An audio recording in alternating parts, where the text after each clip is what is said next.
गणेश जी से जुड़े कुछ और प्रश्न हैं जिसे मैं जानना चाहूंगी।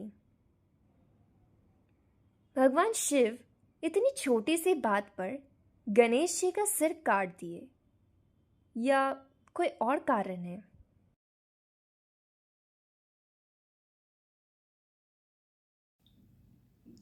ये तो सर्वविदित है। जब गणेश जी महादेव को कक्ष में जाने से रोके, तब क्रोध में आकर महादेव ने अपने ही पुत्र गणेश का सिर काट दिए थे। लेकिन इसके पीछे एक और बड़ा कारण था।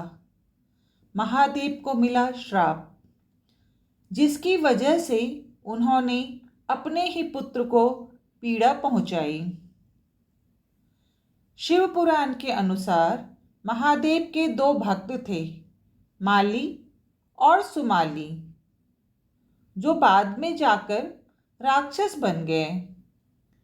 वे दोनों स्वर्ग पर अधिकार प्राप्त करने के लिए आक्रमण किए, तो सूर्यदेव उसके प्रहार को रोकने के लिए अपनी तेज शक्ति का प्रयोग किया, जिसे माली सुमाली सहन नहीं कर पा रहा था। तो इन दोनों ने भगवान शिव से सूर्यदेव के प्रकोप से बचने के लिए प्रार्थना करने लगा।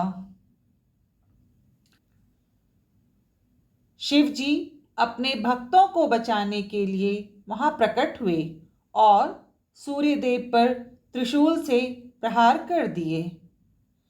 इस प्रहार से गिरकर सूर्यदेव मरणासन्न हो गए थे, जिसे देख उनके पिता महर्षि कश्यप क्रोध में आकर भगवान शिव को श्राप दे दिया कि जिस प्रकार तुमने मेरे पुत्र को मारा है, ठीक उसी प्रकार तुम भी अपने पुत्र को स्वयं मारोगे। महर्षि कश्यप के इसी श्राप के कारण ऐसा संयोग बना, जिसके कारण भगवान शिव को अपने पुत्र गणेश का सिर काटना पड़ा। भगवान गणेश को प्रथम पूज्य क्यों माना जाता है?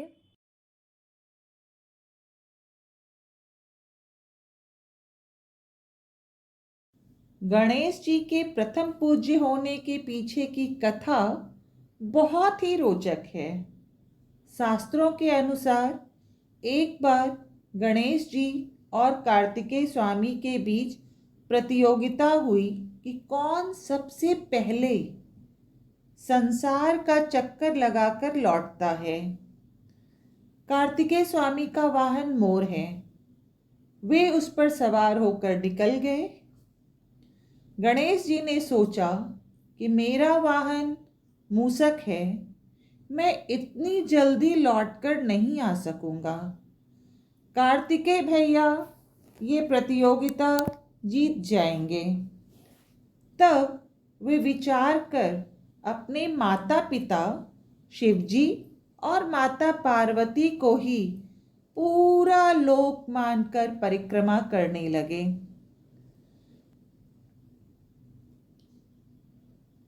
गणेश जी की बुद्धि और मातृप्रीत्य भक्ति से प्रसन्न होकर शिवजी उन्हें प्रथम पूज्य होने का वरदान दे दिए। इस बात से कार्तिकेय स्वामी गणेश जी के साथ साथ भगवान शिव और माता पार्वती से भी रुष्ट हो गए और क्रौंच पर्वत पे चले गए। नाराज कार्तिकेय को मनाने के लिए भगवान शिव और माता पार्वती ने बहुत प्रयास किए। जब कार्तिकेय स्वामी की नाराजगी दूर नहीं हुई, तब भगवान शिव और माता पार्वती हर अमावस्या और पूर्णिमा को बारी बारी से कार्तिकेय स्वामी से मिलने क्रौंच पर्वत पर आने लगे। मान्यता है कि इसी कथा के कारण क्रौंच पर्वत पर स्थित मल्लिकार्जुन ज्योतिर्लिंग में भगवान शिव और माता पार्वती ज्योति स्वरूप में विराजित रहते हैं। इस कथा में गणेश जी ने संदेश दिया है कि जब हमारे सामने समस्या बड़ी हो तो बुद्धि का उपयोग करने से सफलता मिल सकती है। जब हम परिस्थितियों के हिसाब से थोड़ा अलग हटकर सोचते हैं, आउट ऑफ द बॉक्स सोचते हैं, तो सफलता अवश्य मिलती है।